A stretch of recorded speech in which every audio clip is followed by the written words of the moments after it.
What were some of your key learnings from your time at eBay?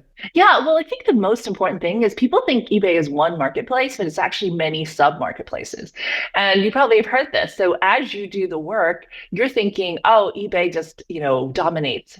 But actually, it is many, it's like 30 or 40 kind of real categories where there's complete liquidity within those categories. But then there's some categories where just there isn't enough demand and supply. And what was really fascinating was that people treated it as one marketplace, but the ones who were really good at their niche really won that category. I advise one startup. It's a friend of mine. He sells baseball cards. He's the highest volume baseball card seller, and really incredible, what he does. But his customers are there for him.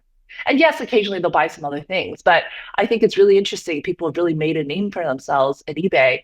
I think one of the big challenges, though, is that what does it mean to be able to get people to shop in a second category? And that was one of the insights was there was a something we called category of first purchase, and then there's kind of can you get them to purchase in other categories?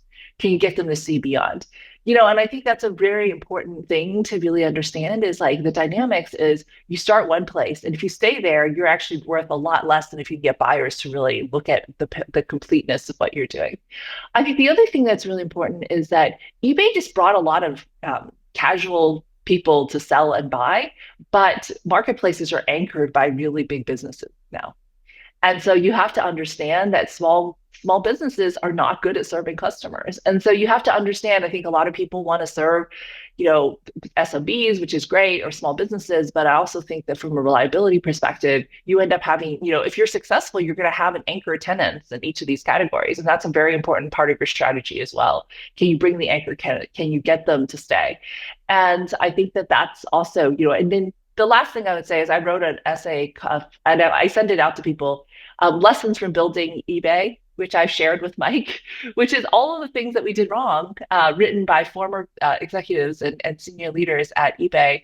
And we wrote it together as a way to really understand, unpack what went wrong in the years that we were there as well, which I'm happy to share. But I think the biggest thing was, feedback is not a gift for buyers, and it was actually driving people from the site. And so it seems like it was community commerce, but community commerce only goes one way when the buyer has paid for the purchase. And so there were just a lot of really interesting lessons as you build out what kinds of frauds and scams, how to prevent things like that.